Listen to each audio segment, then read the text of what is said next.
کعبے کو ہم سجدہ کرتے ہیں اللہ کا گھر سمجھ کے, اور کعبے کو ہم نفع نقصان کا مالک نہیں سمجھتے. اللہ نے بتا دیا میرا گھر ہے, اس کو سجدہ کرو, تو ہم کر لیتے ہیں. تو اصل میں اللہ کو سجدہ ہوتا ہے.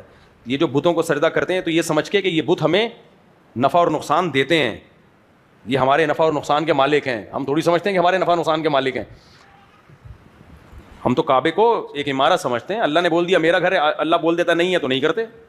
اور ہمارے پاس اس کے دلائل ہیں, آسمان سے وحی آئی ہے. ان بتوں کے بارے میں اللہ نے کب بولا کہ یہ کوئی یعنی میرا گھر ہے یا میرا مکان ہے, کب بولا؟ یہ تو آپ نے خود بنا کے.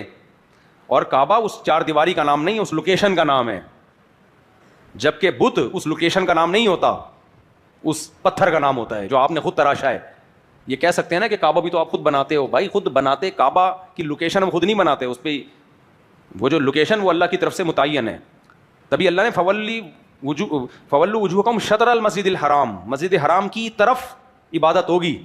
بیت اللہ اگر نہ بھی ہو, عمارت نہ بھی ہو, تو بھی اس طرف رخ کر کے نماز ادا ہو جائے گی. دوسری بات, اگر ہم بیت اللہ کو معبود سمجھتے, بھگوان سمجھتے, تو بیت اللہ کی چھت پہ ہی نماز پڑھ سکتے تھے. ہم بیت اللہ کی چھت پہ بھی کھڑے ہو کے نماز ہو جاتی ہے, سجدہ بھی ہو جاتا ہے. کسی بھگوان یا بت کے اوپر کھڑے ہو کر کوئی عبادت ہو جاتی ہے. ہمارے ہاں تو بیت اللہ کے اندر نماز پڑھو تو بھی ہو جائے گی, بیت اللہ کی چھت پہ نماز پڑھو تو بھی, کیونکہ سمت وہی ہے. تو وہ تو چار دیواری تو ایک نشان ہے, نشان, تاکہ وہ لوکیشن ضائع نہ ہو, اور اس کی نسبت اللہ کی طرف ہے. تبھی ہم طواف جب کرتے ہیں یا بیت اللہ کے سامنے سجدہ کرتے ہیں, بیت اللہ سے کبھی بھی دعا نہیں مانگتے کہ اے اللہ کے گھر تو ہماری بگڑی بنا دے. نہ ہمیں پتہ ہی نہیں بنا سکتا. بناتا کون ہے بگڑی؟ اللہ بناتا ہے.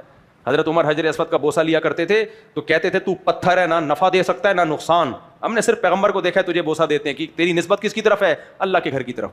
تو ہندوؤں کے ہاں یہ کانسیپٹ تھوڑی ہے. ہندو تو کہتے ہیں یہ جو بھگوان ہے نا, جو یوں کر کے آنکھیں ناک, یہ ہماری بگڑی بنائے گا, یہ ہمیں فائدہ دے گا, اس کو ہم سجدہ کر رہے ہیں, اس کو یہ نفع نقصان کا مالک ہے. نہ اور کہتے ہیں اللہ نے اس کو اختیارات دیے. نہ, ہم کہتے ہیں اللہ نے بیت اللہ کو کوئی اختیارات نہیں دیے, صرف ایک گھر ہے اللہ کا.